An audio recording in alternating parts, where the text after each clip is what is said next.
तो आज जो हमारी वीडियो वो ईडियम और फ्रेजेस के ऊपर है, हम इसको ट्रिक्स के साथ लर्न करेंगे। तो पहला है एट द 11th आवर। अब एट द 11th आवर का क्या मतलब होता है? At the last moment. अब इसको कैसे याद करेंगे? अच्छा, घड़ी में कितने आवर्स होते हैं? टोटल 12 आवर्स होते हैं। अगर कोई काम 11th मतलब 11 बजे अगर कोई काम कर रहे हैं तो क्या बोलेंगे कि वो फाइनल मोमेंट पे वो काम किया गया, मतलब 12 बजने से पहले पहले, मतलब एट द लास्ट मोमेंट पे वो काम किया गया है। तो ऐसे आ सकते हैं कि 11th आवर का मतलब होता है कि at the last moment.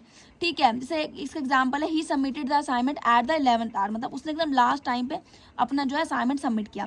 Next example है be all ears. Be all ears का मतलब होता है जैसे कि टू लिसन केयरफुली और अटेंटिवली।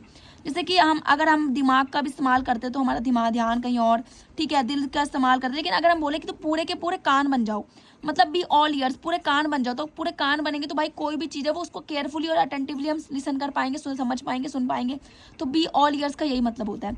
नेक्स्ट है बैकअप। अब बैक का मतलब होता है पीठ। एक तरीके से ट्रिक के हिसाब से मैं बता रही हूँ, वैसे बैकअप का मतलब होता है टू सपोर्ट। अब इसको ट्रिक्स के साथ कैसे लर्न करेंगे?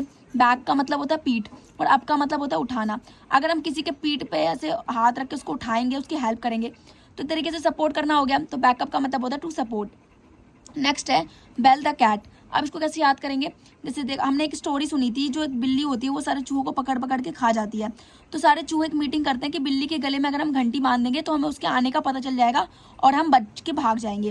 तो वैसे ही जो बिल्ली होती है ना, उसके गले में घंटी बांधने का जो टास्क होता है वो थोड़ा इम्पॉसिबल होता है। तो ये करेगा कौन? तो ये जो है to do a impossible task जो होता है, इसका बेल द कैट का मतलब है। नेक्स्ट है अ वेल ऑफ टाइम। अब जो वेल होता है वो बहुत ज़्यादा विशाल होता है। तो जो वेल विशाल होती है, तो वैसे वेल ऑफ टाइम का मतलब इसका मतलब होता है enjoy one self very much, मतलब बहुत ज़्यादा इंजॉय करना। और कैसे करेंगे हम इंजॉय उस चीज़ को? यानी कि जो वेल होता है बहुत बड़ी होती है, विशाल होता है, तो मतलब बहुत ज़्यादा मज़े करना।